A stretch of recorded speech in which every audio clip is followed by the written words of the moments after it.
Buenas tardes, queridos amigos del canal de la ciudad miliciana. Les saludo a todos esperando que se encuentren bien. Soy el miliciano Roque Javier Albuja Ponce y les vengo a hablar del 10 de agosto de 1809, fecha de la que hoy se cumplen 211 años de la independencia, del primer grito de la independencia en Ecuador y del primer grito de la independencia en Latinoamérica.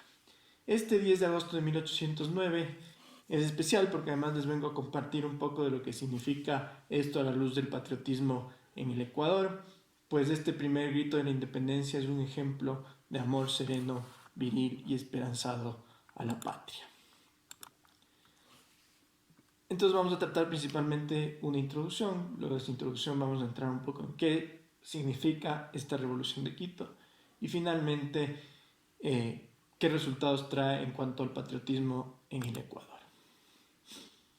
El primer tema importante es esta introducción.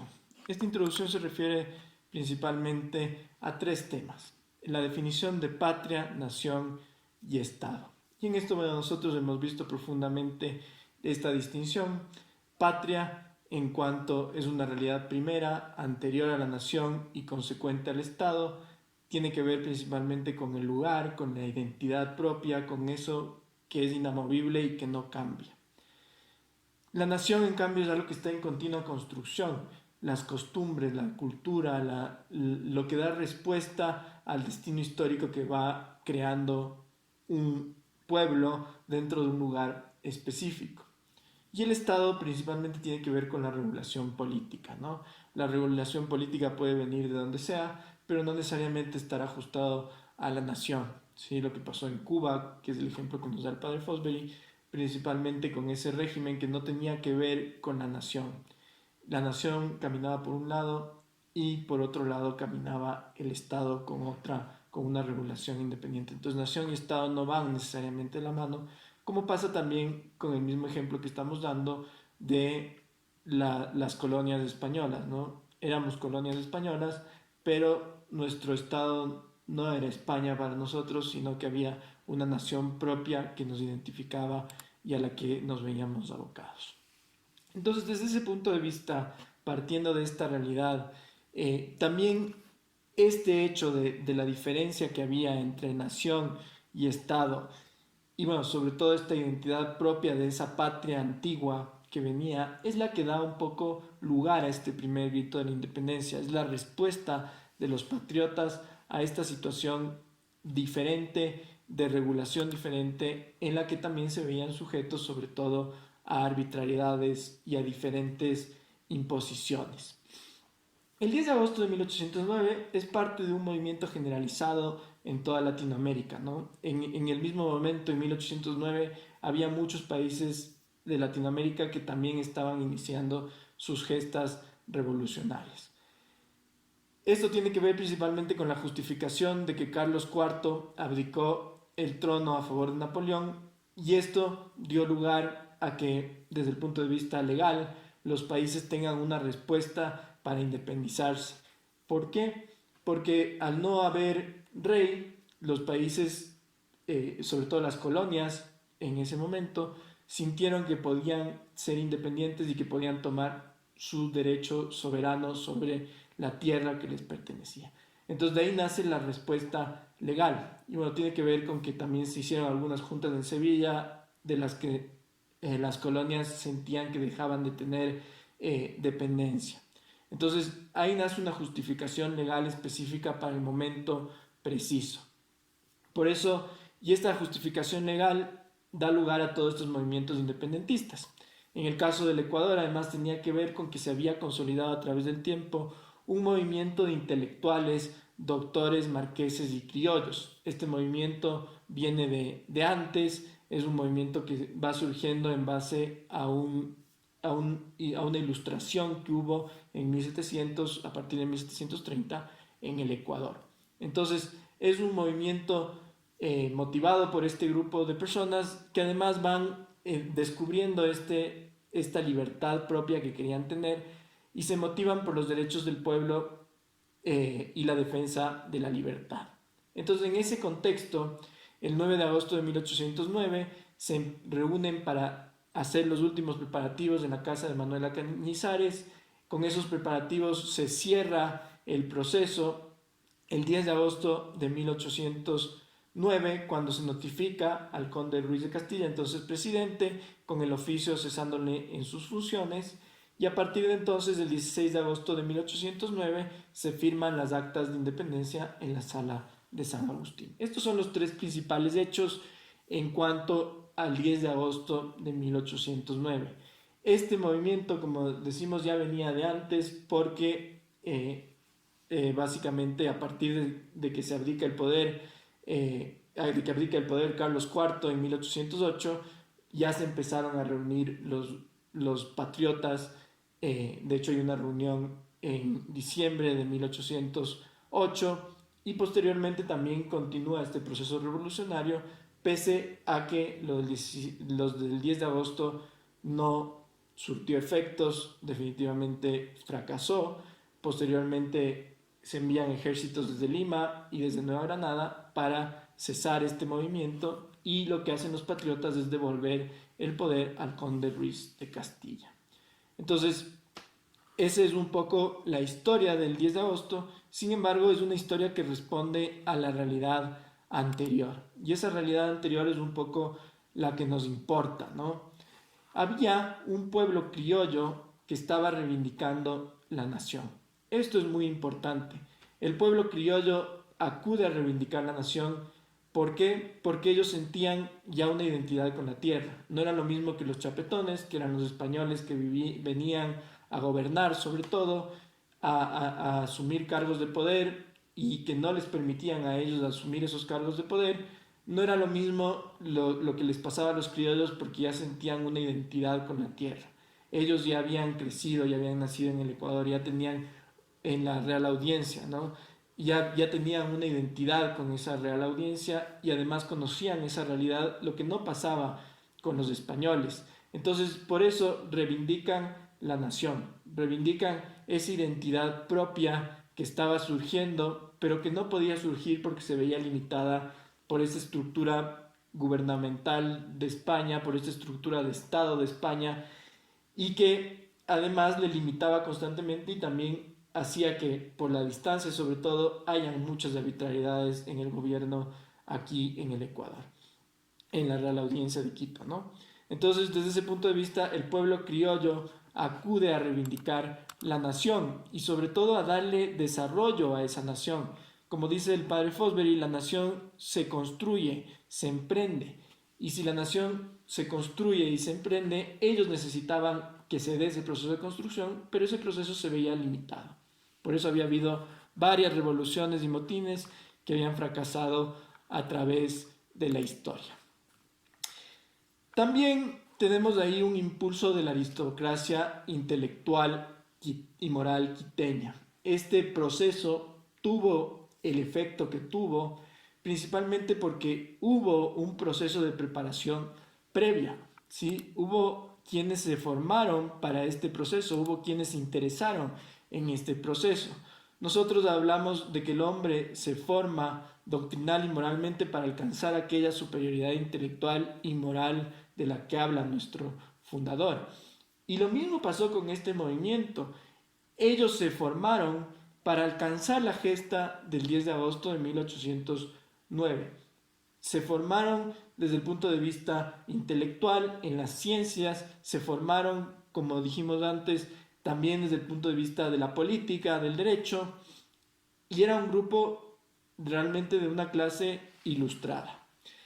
En 1936 había venido al Ecuador la misión geodésica francesa, y ese fue un hecho importante porque se valieron de eso los jesuitas, los frailes dominicos y también algunas familias, y al valerse de ese hecho, los jesuitas, los dominicos y esas familias también pudieron formar y nutrir a otras personas. Y fue importante la visita de la misión geodésica francesa porque sobre todo nos dio la idea de que podíamos hacer ciencia, de que podíamos estudiar más y de que podíamos formarnos más. Por eso Eugenio Espejo, que es quizá el eje de esta ilustración, se forma muchísimo para servir, ¿sí?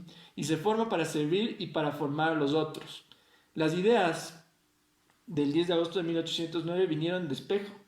Y pese a que Espejo falleció a finales de 1700, pese a que Espejo fallece, las ideas de Espejo se quedan para surtir efectos en el 10 de agosto de 1809. Él formó a los patriotas, él les dio la formación que tenían y al haberles transmitido esa formación, ellos pudieron continuar. Por eso también es importante este proceso de transmisión de la formación.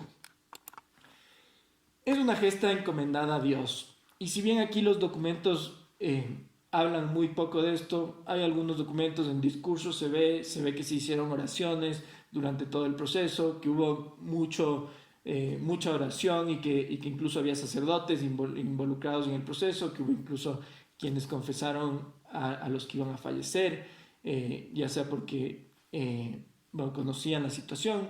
Entonces, desde ese punto de vista, se ve un proceso en el que Dios está presente.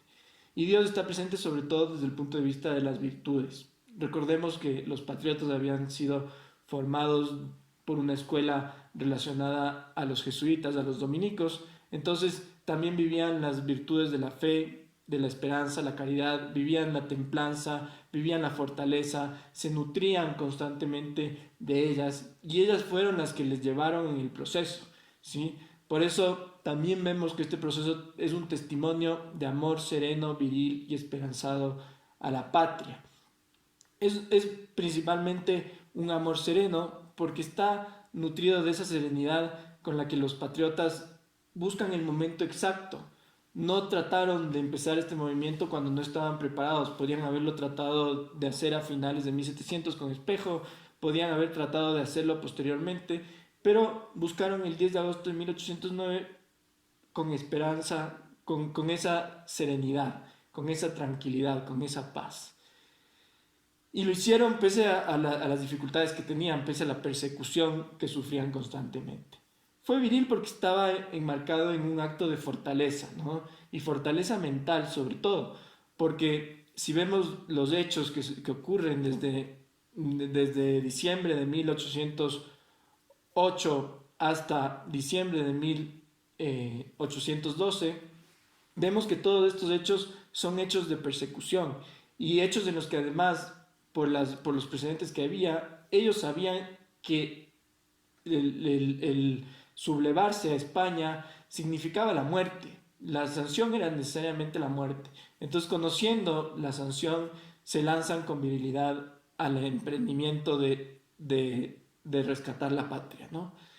Y finalmente es esperanzado, porque se mueve con esa esperanza de que van a continuar, de que lo van a lograr, ¿sí? No se para en la esperanza pese a las dificultades por las que pasan.